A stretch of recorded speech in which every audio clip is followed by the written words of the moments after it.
This is the story of Steve Biko, the man who taught a nation to remember its worth when the world tried to strip it away. South Africa, 1970s. A land divided by skin and law. Black people forced into silence, into corners, into invisibility. Apartheid was not just a system. It was a psychology, a chain wrapped around the mind. In that darkness rose a young voice clear as dawn, Steve Bantu Biko. Born December 18, 1946 in King Williamstown. He did not lead marches with thousands. He did not carry weapons. He carried something far more dangerous to oppression: self-belief. As a medical student in Durban, Biko watched how apartheid didn't just oppress bodies, it crushed confidence, dignity, identity.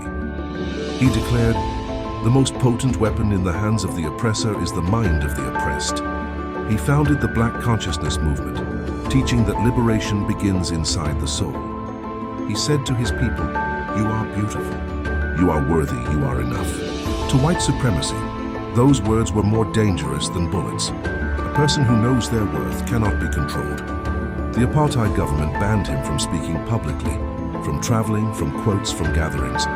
They tried to silence a movement with paper and prisons, but ideas do not die in cages. Students whispered his words. Communities rose with pride. They called him a threat. He called for dignity.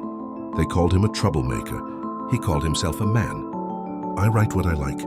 On August 18, 1977, Biko was arrested. He was beaten, interrogated, tortured for days. He refused to break.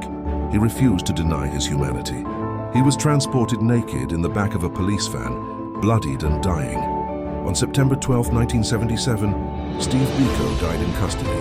He was 30 years old, only 30. His last recorded words, "I write what I like." But his death did the opposite of what his captors hoped. He became a symbol and a spark, a face carved into the spirit of a nation. At his funeral, thousands stood unbowed. Nelson Mandela would later say, "His name was like a flame beating against the night." And when apartheid fell, it did not fall by bullets alone, but by the minds Steve Biko helped free. True freedom begins not with laws, but with the mind. A person who knows their worth cannot be enslaved twice. Every legend carries a lesson. Stay with the Story Vault for more.